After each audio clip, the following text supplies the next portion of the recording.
Batman the Animated Series just might be the most influential cartoon show of my early childhood. It quickly sparked my interest in film and animation, allowing me to explore a far larger portion of my creative side, especially from the storytelling aspect. As far as I'm concerned, the mid-90s was the absolute peak of animated television, especially when it comes to my favorite character portrayals. There was just too many iconic franchises coming to fruition, and a great deal of them appear to have only grew in popularity throughout the years. The first time I learned of Batman was witnessing a tiny glimpse of the '89 motion picture. I would eventually catch a few reruns of the Adam West series, but it wasn't until the animated series rolled around that I would fully embrace the universe of The Dark Knight. The series captivated me right from the start, whether that be through its rich and vibrant color palette or its depth in storytelling, buried underneath all the amazing action sequences that brought the world of Gotham to life. The writing team was on point, giving many of the far more campier characters a greater sense of realism, crafting storylines which made their underlying motives feel far more humane than their colorful wardrobes led onto. There's a slew of reasons this show went on to win multiple Emmy Awards, and you could just tell those working behind the scenes had a greater love and appreciation for the franchise. When you got the right team in place, the fun sorta writes itself. As funny as this sounds, there's a reason I number each of these reviews, and I have a hunch it had something to do with the many television sitcoms I grew up with. As the series went on, I found myself more wrapped up in the lore, attempting to get my hands on anything and everything from the comics to those sweet Kenner figures. You know, I really would love to know why out of all figures made was this plain-ass combat built Batman the hardest of the bunch to get a hold of. So again, there was far more here than the art itself that drew me into the animated series. I just couldn't get enough of the episodic storytelling, and the best part was it didn't need to be consumed in any particular order, as this was more so designed to tell the many tales of the Bat throughout his adventures in Gotham. As I grew up over each summer break from school, so did the series stylistically, maturing the same way I did, going through the many phases of life like my favorites did across this series, which is why I can be a bit critical of the subject matter at hand when it pertains to a franchise I admire. I think a large part of this outlook has to do with growing up with shows such as this, a series which evolved over time while remaining faithful to the source material, which is why I favor animation over live-action adaptations in major motion pictures, especially when the stench of Hollywood gets all over my favorite IPs. Putting a face to these larger-than-life characters takes a bit of the mystery out of it for me. That's not to say I dislike the actors or actresses' performances, but a large part of what makes a franchise so great is the original media it's presented on. This again is why I tend to gravitate towards this series, and in my opinion, the animated DC films are some of the absolute best. So when on the subject matter of Batman, bet your ass I was stoked for the upcoming Super NES game. And with Konami now being the current licensed title holder, you knew we were in for something special.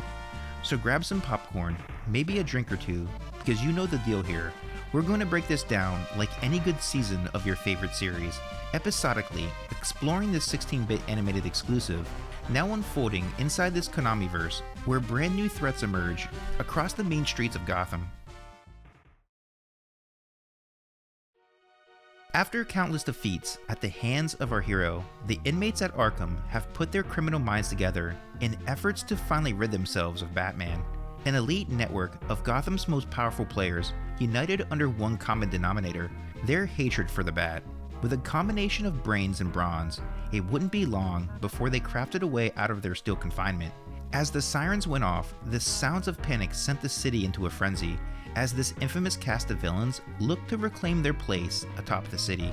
As their paper trail begins to pile up, Commissioner Gordon looked to one man who knows each one of these individuals far better than any other, he whom brought each to justice at one time.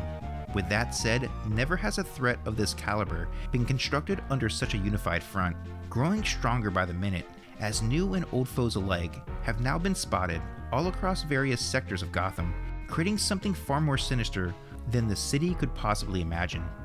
One thing is apparent here, Batman won't be coming alone this time around. He's hitting the streets with a bit of backup. No, not by the boys in blue, but the Boy Wonder himself, creating the duo that puts the adventure in the adventures of Batman and Robin, as brand new 16-bit stories now unfold across the Super NES. Consider this a lost season, folks, narrated by yours truly, the Rockin' Cat, as we look to take a trip back across Gotham.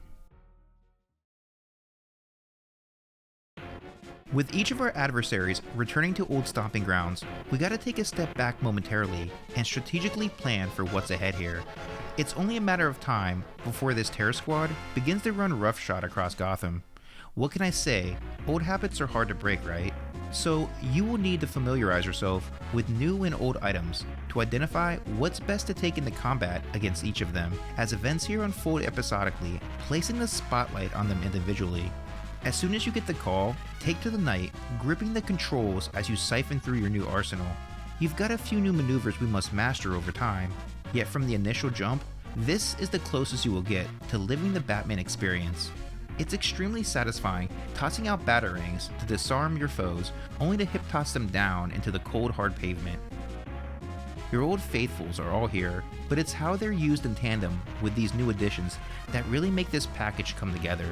This feels as if I'm reenacting the events across the animated opener, straight up wrecking the many goons now sent by the Joker whom have acted on their orders, a hit now placed on the Bat's head.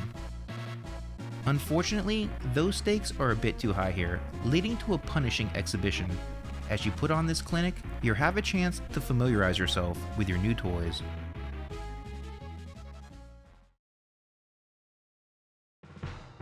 Our first lead is the abandoned downtown Gotham theme park, and who better than the Joker to kick off its grand reopening. The ringleader himself has renovated these local fairgrounds for his own personal amusement, so what better way to spark some interest than the reveal of the all-new Joker coaster, which he anticipates will set the city ablaze. So, before you even think about stepping foot into this funhouse, ask yourself, if you were Batman, what would you do? The park has been recasted with tiny toy jokesters cleverly assembled by the madman himself. This should be a warning sign of what's to come, as soaking in the amenities will cause the room surrounding you to quickly reshuffle, stacking the odds against you as you become acquainted to the various park perks. Well, make the best of a bad predicament here, because each challenge is situational at best. In other words, they're riddled with context clues to solve the many challenges that lie ahead.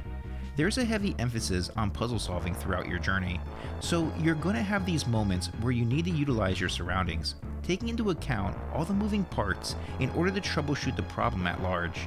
As you reunite with the Joker, he'll welcome you back with open arms, greeting you to your own personal coaster for one wicked thrill ride. As you gain some ground, he will peek into his bag of gags to make this attraction a final destination point. As the track speeds up, you'll find yourself high above the flashing lights, and the moment instills this feeling of uncertainty, like the climax to a good episode. The visuals are absolutely breathtaking here, capturing the very essence of the animated series, transitioning between a colorful arrangement of creative segments as you eagerly anticipate what may possibly lie in store next. Just know, you're going to taste defeat several times over while dueling back and forth between tracks, placing you in varying dilemmas as the Joker attempts to derail you. You're going to soon realize the unexpected should be the expected, requiring you to go through the motions multiple times over till you master each sequence.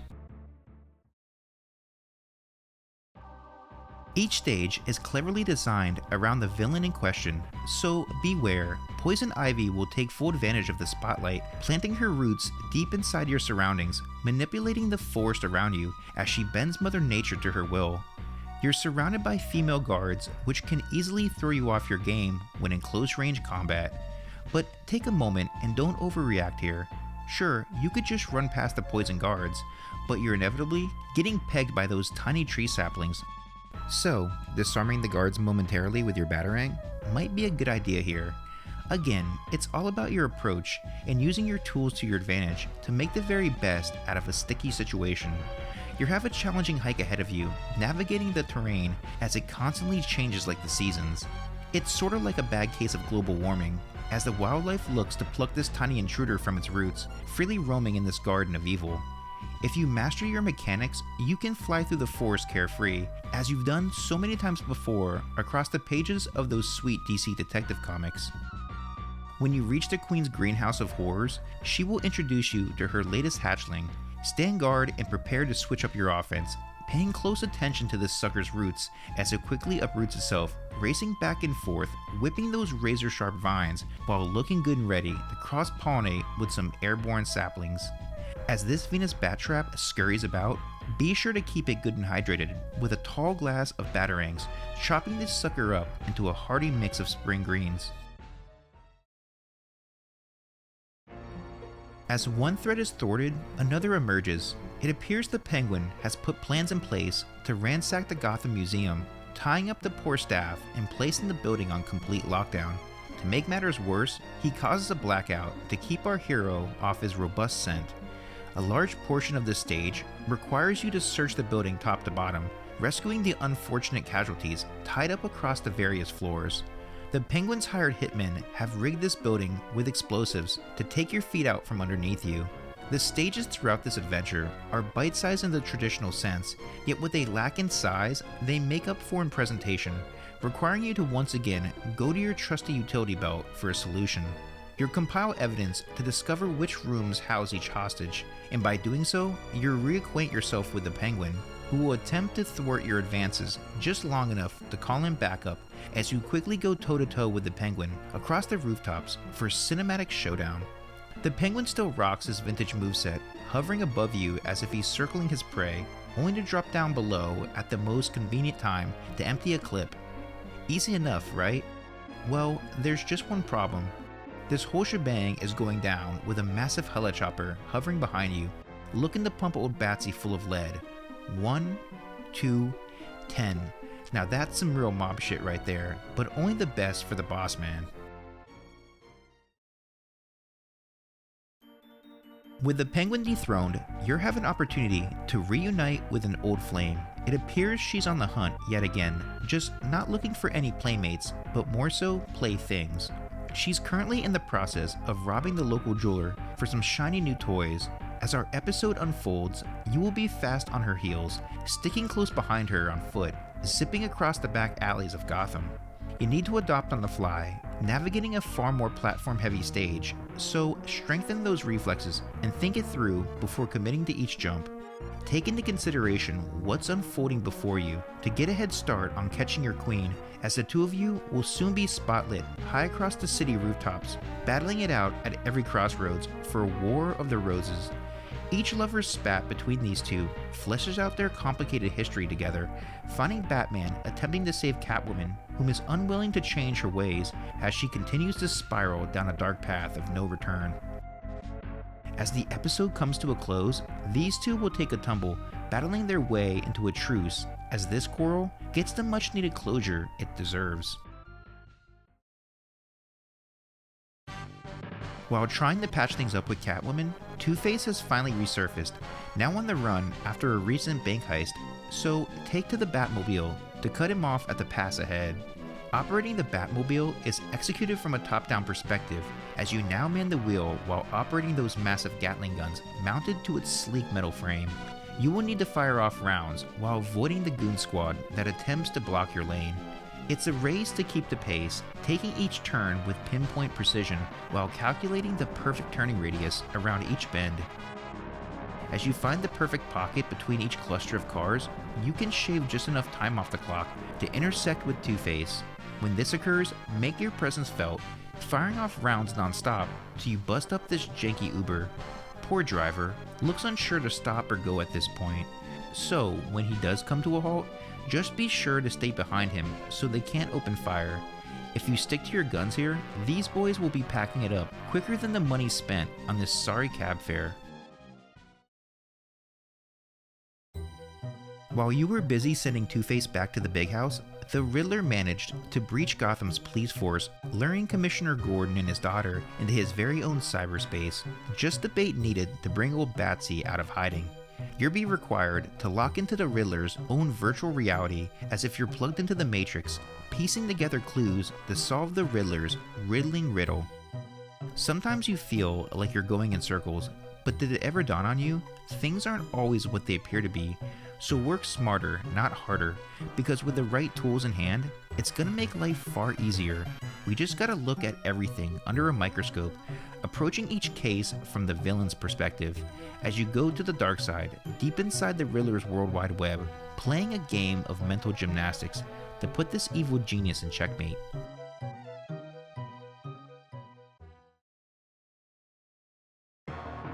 Each stage does a phenomenal job, giving you a unique experience all your own, putting those crime-fighting skills to the test. If you rush through a sequence too quickly, you're getting punished. This is where I believe many individuals lose the plot of this game. Many scenarios may be interpreted as cheap or gimmicky, crippling by design to extend gameplay, merely misleading you through the challenges presented. There's only one problem with that assumption here. This would be the case if these stages were in fact longer or limiting your trials. You essentially have unlimited attempts and a password system to bring you right back to each scenario, indicating that there's a larger underlying puzzle that still needs to be solved. And just as we see with the Scarecrow's power play on the university, the context of the clues fill in the blanks for you. Sure, I could rush through these halls, but if I don't take the proper precautions, I can easily get killed by the poison gas. So perhaps I should equip my mask and avoid those good citizens zombified by its effects. So again, pay attention to what your allies tell you, because once you identify the objective, you can handle any task at hand, soon finding yourself battling across the wings of the Scarecrow's escape plane. Only now, you gotta think like the Batman, using the trajectory of the plane's physics in conjunction with the Scarecrow's movement to find the precise opportunity to strike. Remember, you're not just a caped crusader, you're a detective on the crime scene, and a big part of what makes the Batman character so compelling is his ability to outsmart his opponents. He wasn't blessed with all those God-given superpowers. He's a man of the people, like you and me, only he strategizes accordingly, paying close attention to his opponent's strengths and weaknesses to overcome the odds. In this season finale, you'll go toe-to-toe with each of your rivals once more, taking previous knowledge with you in the battle to create a new offense for new and old heads alike whom have come together for a cast of Arkham's Most Wanted. Once you reach the top of this concrete structure, you come face to face with the Joker once more, reminiscing on your many battles of the past, while paying homage to an all-time animated classic we have all grown to love. It's also just a nice touch, giving the Joker that famous jetpack he wore in The Mask of the Phantasm, which was also one of my favorite figures growing up as a kid.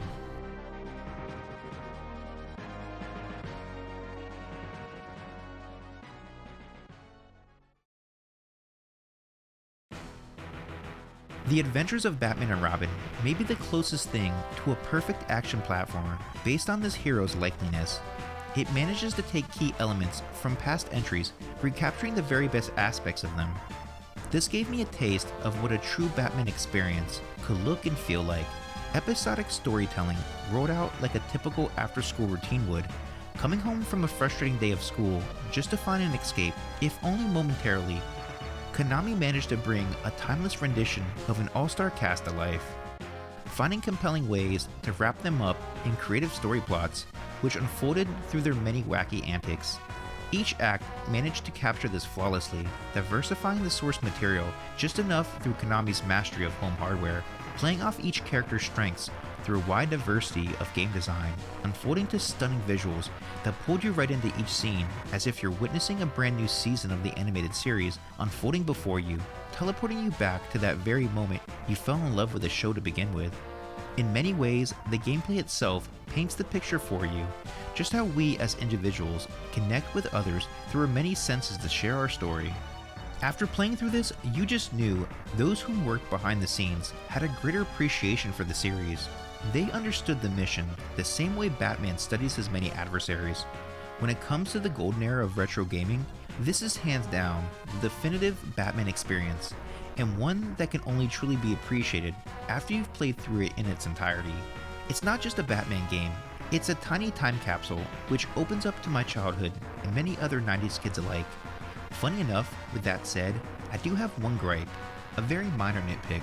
It's just the naming here, The Adventures of Batman and Robin. Sure, I was given a little assistance throughout the story segments, but for a game designed solely around Batman, why title this The Adventures of Batman and Robin? I mean, the Game Boy release was simply called Batman the Animated Series. I'm not upset by this, but I can't help but to feel if only we had an option to switch to Robin.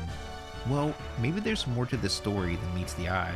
Like any good series, it's further fleshed out in story arcs.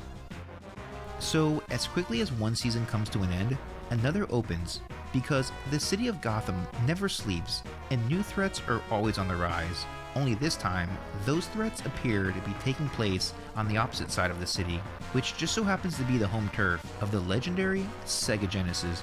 So stay tuned, gang. I'll see you here next week. Same bat time, same bat channel.